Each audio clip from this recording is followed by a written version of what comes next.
Our Father, which art in heaven, hallowed be thy name.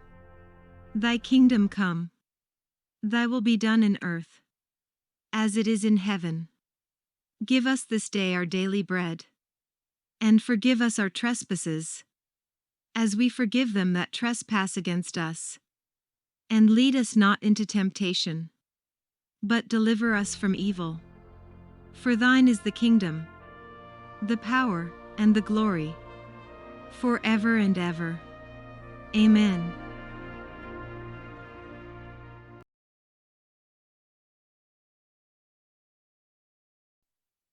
Genesis chapter 41.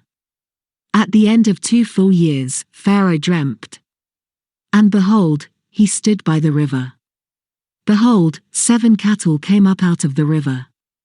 They were sleek and fat, and they fed in the marsh grass.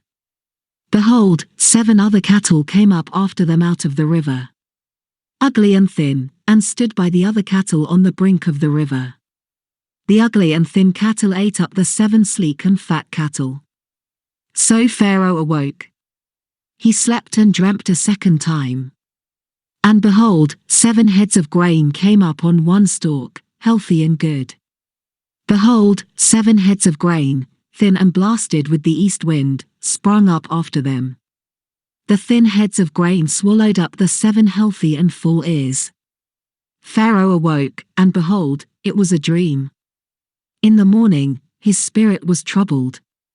And he sent and called for all of Egypt's magicians and wise men.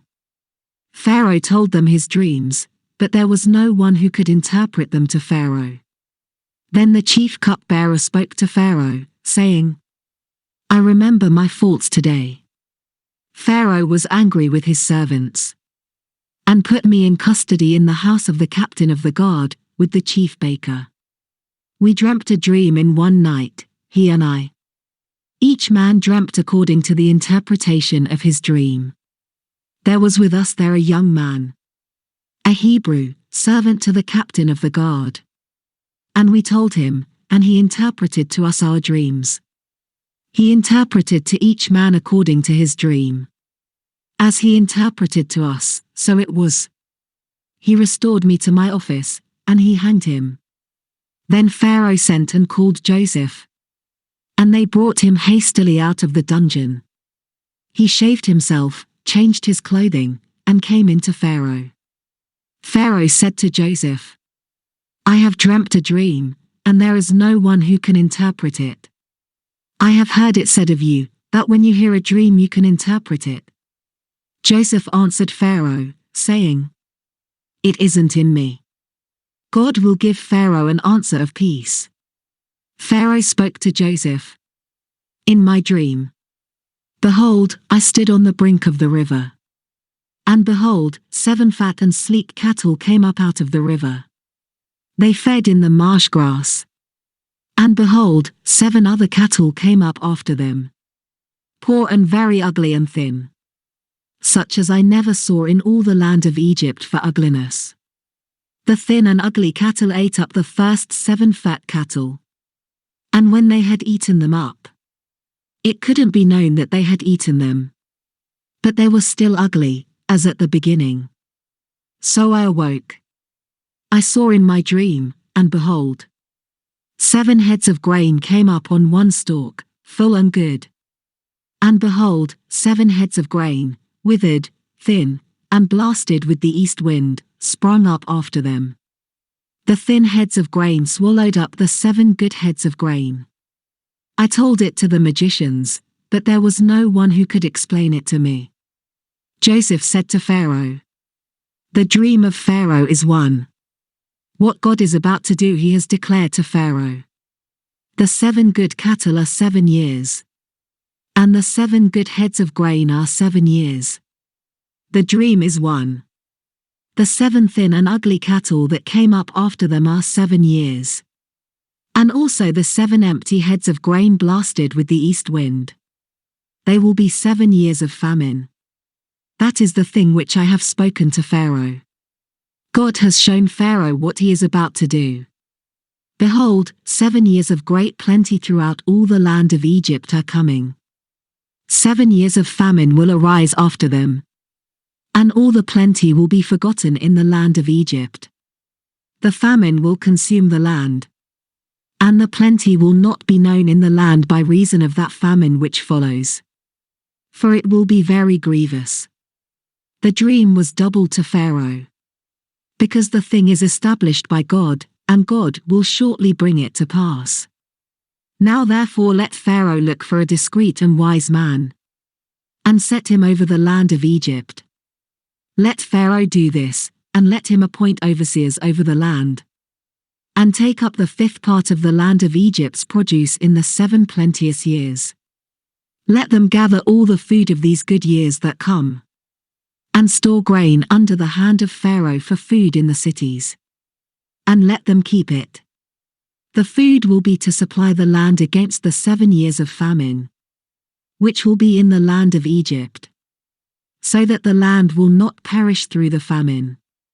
The thing was good in the eyes of Pharaoh, and in the eyes of all his servants. Pharaoh said to his servants, "Can we find such a one as this? A man in whom is the Spirit of God?" Pharaoh said to Joseph, "Because God has shown you all of this, there is no one so discreet and wise as you. You shall be over my house. All my people will be ruled according to your word. Only in the throne I will be greater than you."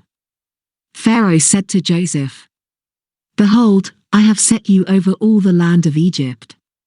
Pharaoh took off his signet ring from his hand, and put it on Joseph's hand, and arrayed him in robes of fine linen, and put a gold chain about his neck. He made him ride in the 2nd chariot which he had. They cried before him, "Bow the knee." He set him over all the land of Egypt. Pharaoh said to Joseph, "I am Pharaoh. Without you, no man shall lift up his hand or his foot in all the land of Egypt." Pharaoh called Joseph's name Zaphanath-Paneah. He gave him Asenath, the daughter of Potiphar priest of On, as a wife. Joseph went out over the land of Egypt. Joseph was 30 years old when he stood before Pharaoh king of Egypt. Joseph went out from the presence of Pharaoh, and went throughout all the land of Egypt.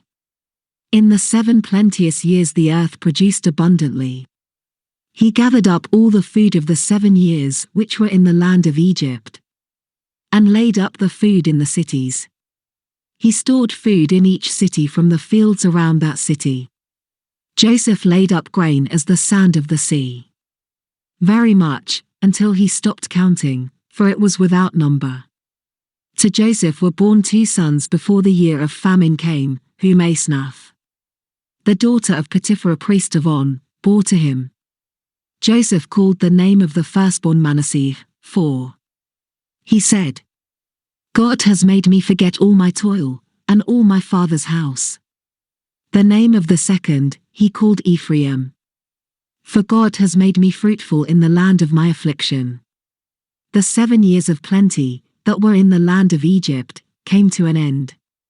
The 7 years of famine began to come, just as Joseph had said. There was famine in all lands, but in all the land of Egypt there was bread. When all the land of Egypt was famished, the people cried to Pharaoh for bread. And Pharaoh said to all the Egyptians, "Go to Joseph. What he says to you, do." The famine was over all the surface of the earth.